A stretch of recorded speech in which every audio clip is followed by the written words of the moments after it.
Thank you. Ladies and gentlemen, if I could have your attention. Prime Ministers and saints.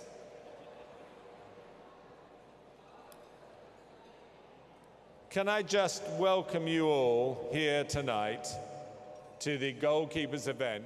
It's amazing to see so many friends and extraordinary people in the one hall.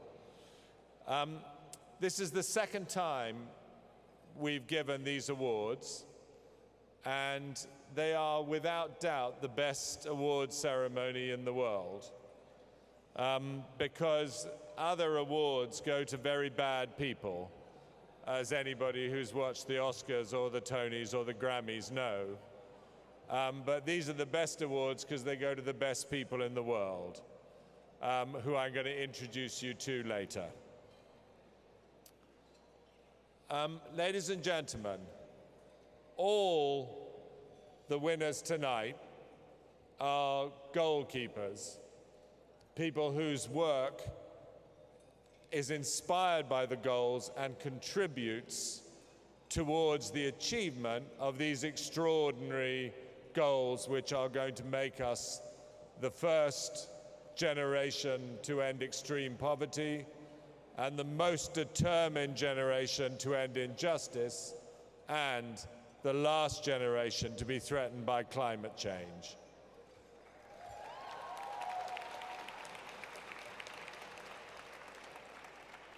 All of us have a moment in life when we are won over to the good side. In my case, I realized how incredibly important the fair distribution of wealth was when I found out that Julia Roberts was being paid $13 million for doing Notting Hill, the film I wrote for which I got paid very little indeed. And with a dream, in a dream world, those of you who are already not dedicating your lives to these goals will, during the course of the night, be so inspired by our winners that you will change your ways and spend as much time as you possibly can in the pursuit of these extraordinary things. I'd like to start by thanking our incredibly generous partners, Caterpillar, Pearson, Unilever, the World Economic Forum, the World Food Programme, and of course UNICEF and the Bill and Melinda Gates Foundation for helping us stage this evening. Thank you very much.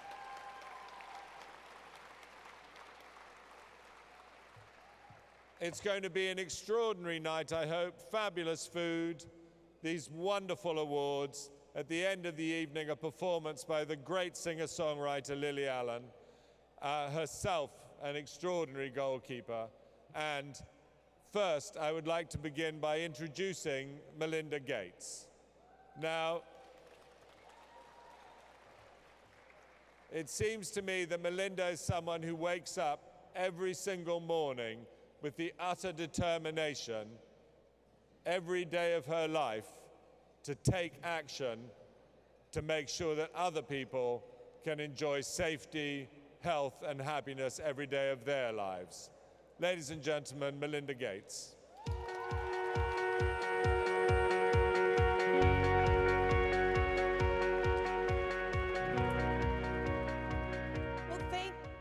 Thank you, everyone, for being here tonight. I think I should start by thanking everyone for braving the weather and the New York traffic.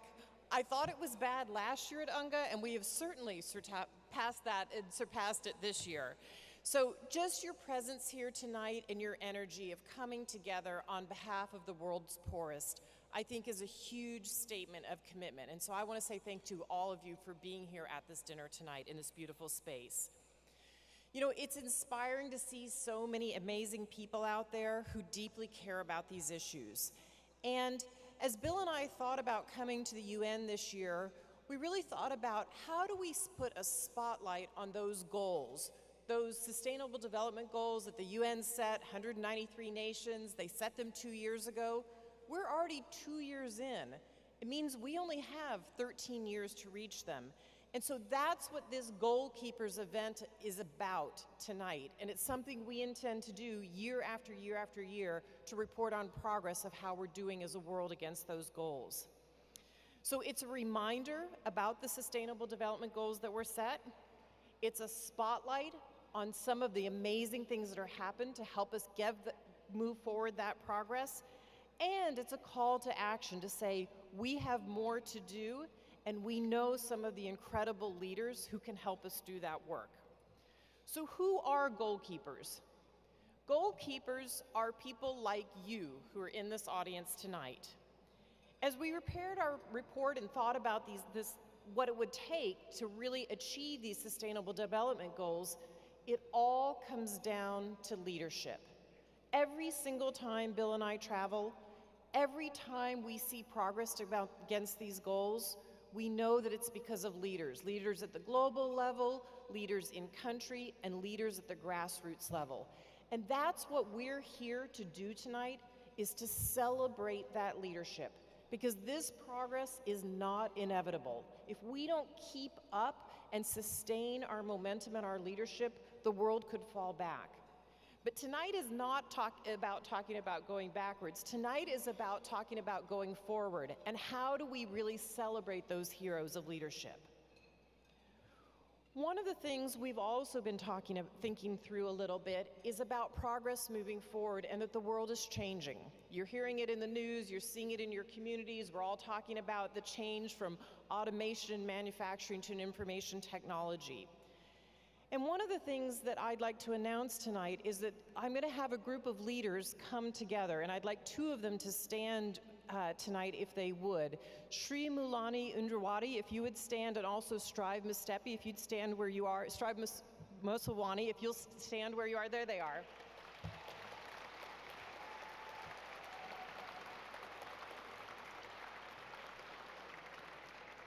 We've decided to come together to create something called the Pathways of Prosperity next year.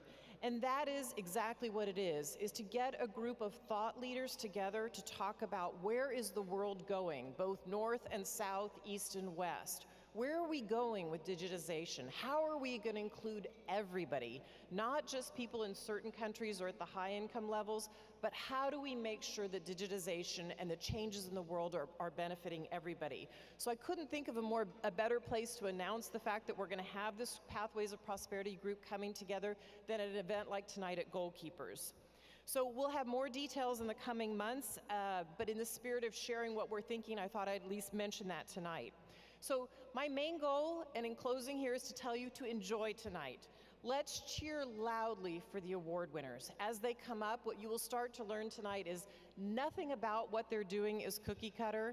Nothing about what they're doing is business as usual. They have done some incredibly innovative things to move their communities and move the world forward. They are goalkeepers, they're changing the world, and we're here to celebrate them tonight. So thank you for being here, and it's my honor to bring up the next goalkeeper who's leading the way for all of us, Amina Mohammed. Amina?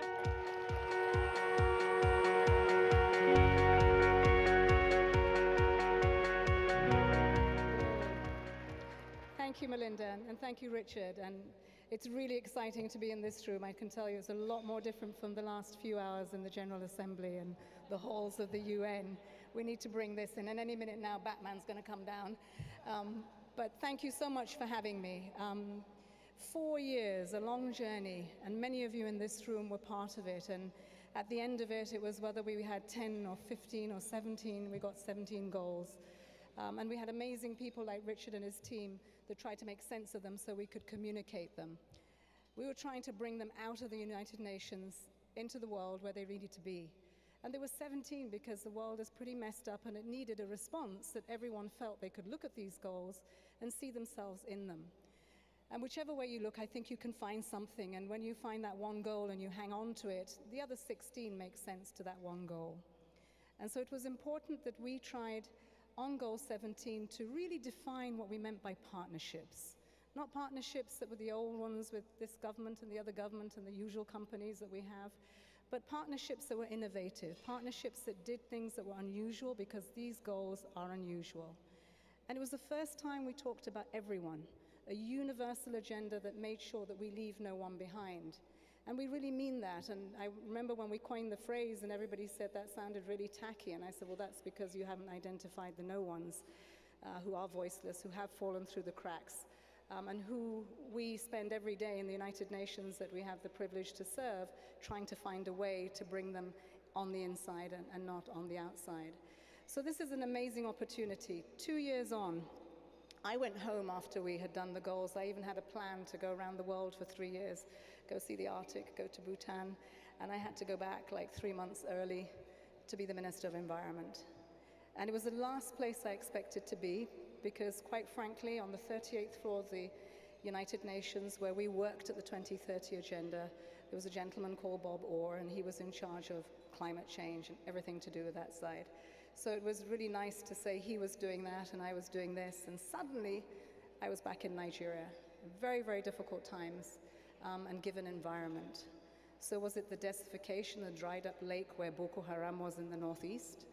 Was it the pollution in the Niger Delta where the militants were blowing up our revenue? Or was it really that land degradation had become such an issue with climate change that farmers and herdsmen, my tribesmen, were fighting and killing each other over the cattle or the land? So very real life issues that suddenly I thought, how do I bring the goals to help this? That's the litmus test. And we were able to do that. We did that with what we call a boring acronym, an NDC. And that NDC is a nationally determined contribution, a pipeline of projects that will do something. And we started to do that before Antonio Guterres said, come back to the United Nations. And it took a little time to really wake up to, he's real, you know, he's saying you've got to come back, and to come away from where you've got your hands in the issues and you're helping every day back up to the 38th floor in the United Nations is very difficult. But today, when I look to see what the Goalkeepers initiative is doing, the second time we're giving the awards, it is making real what we said about collective responsibility, defining it in ways where we identify real live heroes. Often people ask you who your hero is, and you might say your mother, possibly your father, and then you go on to talk about people that are no longer here. So it's not often that you get to talk about people in their daily lives who are doing amazing things, and to be able to bring them into this hall and to celebrate them, but also for them to inspire us to show how each one of these goals can be made a reality in many people's lives all around the world. And it's tough.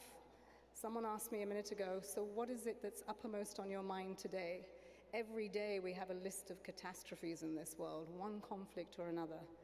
But if you can look at the goals as solutions and know that there are people living day in, day out in these different contexts that the goals were set for, easy context, not so easy context, horrendous context, then you will see the meaning, and it will become much more fruitful, the dividends of that 4 years that we put into it for the next, as Melinda said, 13 years. 2 years are gone. So today, what's uppermost on my mind is the Rohingya in Myanmar. And I know that just after I think about that every day, I'm thinking about the earthquake in Mexico. And then what's happened to the Dominican Republic with the hurricane. So it still is about Myanmar. It's about our humanity, what's gone wrong. And in that, I say, how do we bring the goals to Myanmar? It's not just about what is happening to the Muslim Rohingya. It is the fact that there are root causes to it, in the same way we ask the question, how possibly could the Chibok girls be kidnapped? There are root causes to everything, and the goals are about addressing the root causes and not putting a Band-Aid on anything anymore. And the young people that are going to come up and receive the awards this year are the people who've taken off the Band-Aids, and they're brave enough to dig into the root causes and do something about it. So everyone, let's enjoy them and celebrate them, and thank you very much, and keep engaged, and let's keep doing it. Thank you.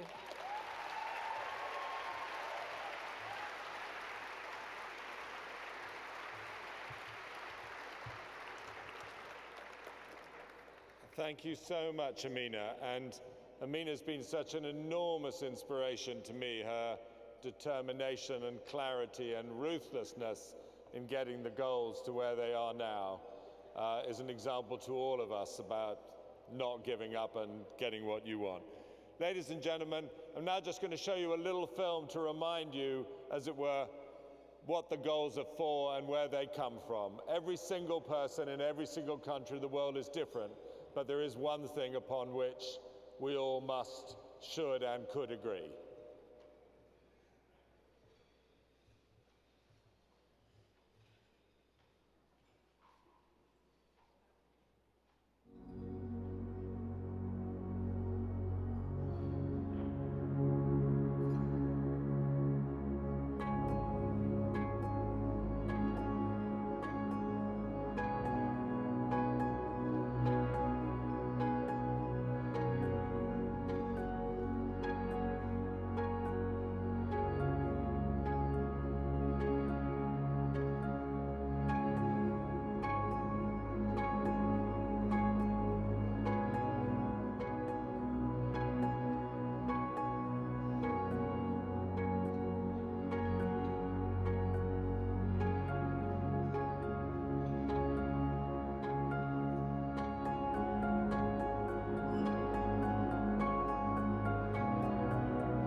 Goalkeepers, please welcome to the stage Jaden Smith and Naomi Campbell.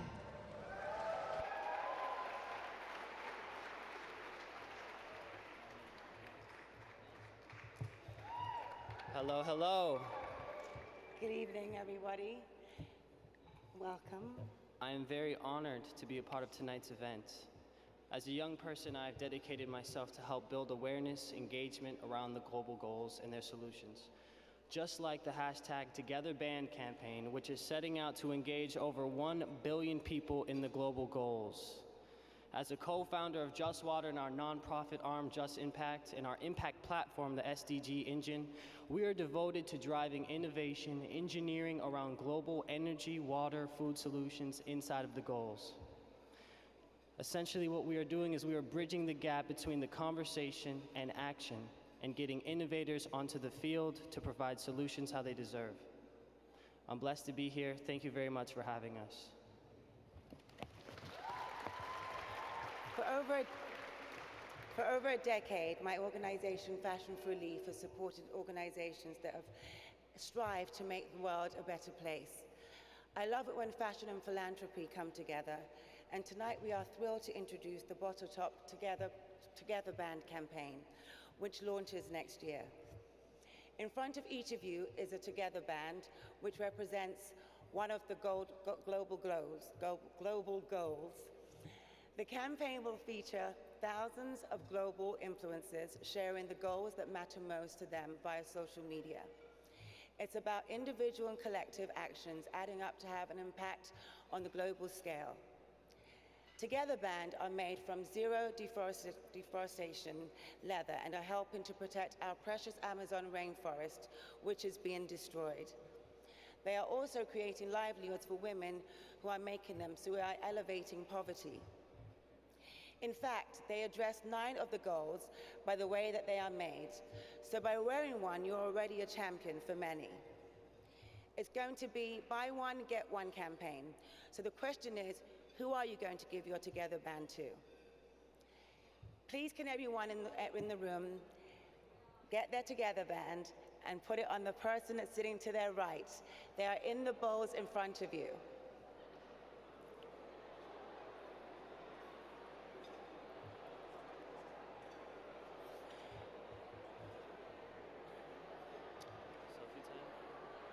if it's a selfie time.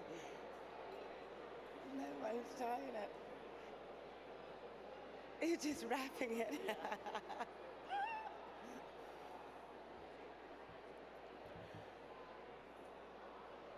And you just slide the knot. You slide it across to adjust the knot, Matthew. Have you got it on? Okay, so now we're going to do, has everyone got their together band on? I think we can do our selfie now, can we? Alrighty, guys, we're gonna take a selfie here on stage. Anybody that has their together band on, please show it up high so we can see you in the background. You ready? You wanna take it? Yeah. Let's do it. Okay. Alrighty, guys, you ready? Got it? We did it. Thank you. Good night, all. Have a blessed night, everybody. Thank you. Good night. Thank you.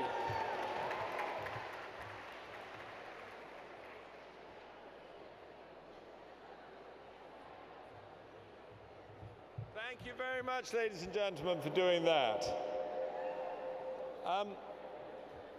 And can I just say,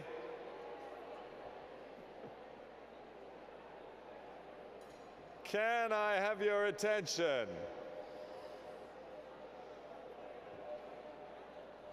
Behave. Ladies and gentlemen, dinner is near.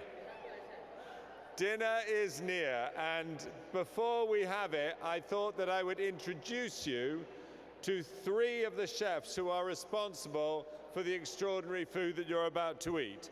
They are all from the James Beard Foundation, and I hope that you will give a hungry welcome to Mary Sue Milliken, Bryant Terry, and Dan Barber.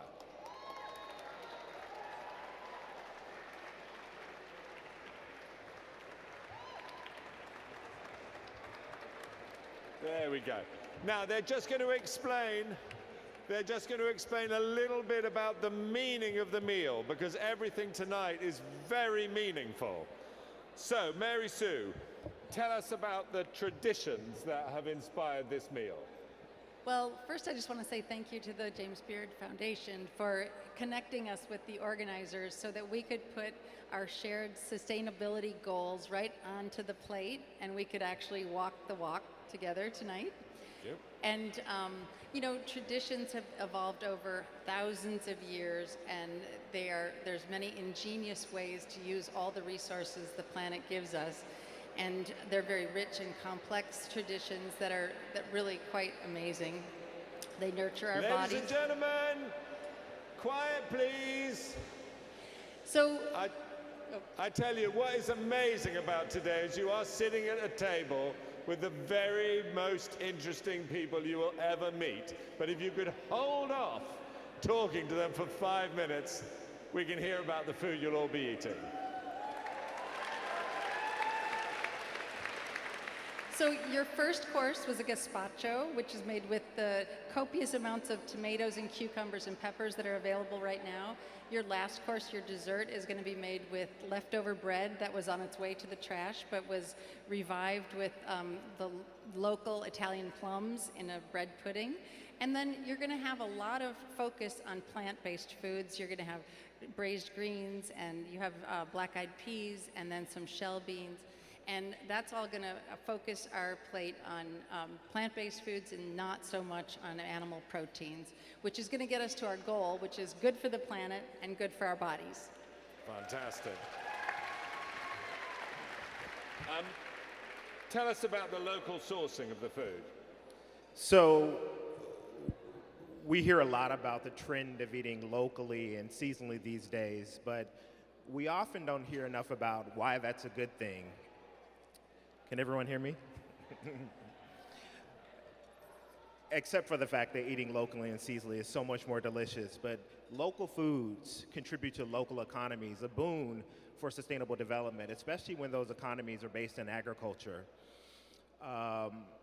When we have food that's grown in a local geographic area, it resonates with the community. The food becomes a part of the traditions of that community, and it builds resilience not only in the health and the diets of those communities, but also in local economies.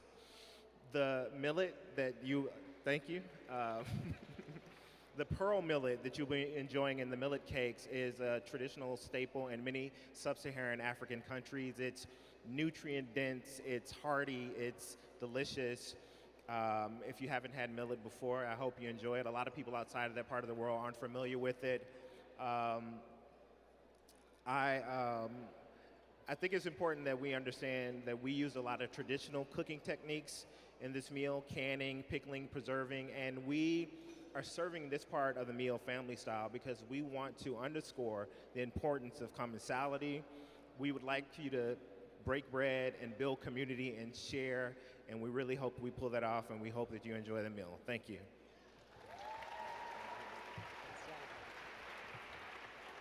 And Dan, just a word about sustainability in this meal. Sustainability? Yeah. Can I give a plug for deliciousness? Everyone raise their hand. Deliciousness? Yes? Who's got a bread basket? Can you hold up that bread basket right there on table 4? Thank you, table 4. Table 4 is going to win the bread basket tonight. Here, I'm going to give you a recipe for the bread to define sustainability. This bread is made from a brand new wheat that we bred over the last 5 years. You're the first people to taste this in New York City. It is a wheat that has been bred for great disease resistance. It's bred for great yield. But number one, far and away, it's bred for deliciousness. It's 100% whole wheat bread. Here's the recipe. I have no secrets here. Here's the recipe. Water, salt, and whole wheat. 100% whole wheat. And it's a radical idea because no one is breeding for whole wheat. We're breeding for white bread. And if we bred for whole wheat, we might get wheat and we might get bread that tastes just like this. So the definition of sustainability for all of us has got to be remembering some of these traditions of the past, whole wheat, but also looking at the future and applying it with some technology and some thought and some concentration on pleasure. Enjoy tonight. Thank you very much. Thank you very much indeed. Ladies and gentlemen, time to tuck into your food. You've got these goalkeeper cards, which we're asking you to make commitments on. They're not very profound commitments. You don't have to be faithful to anyone else, but enjoy yourself, eat well, and afterwards, the rewards of the awards.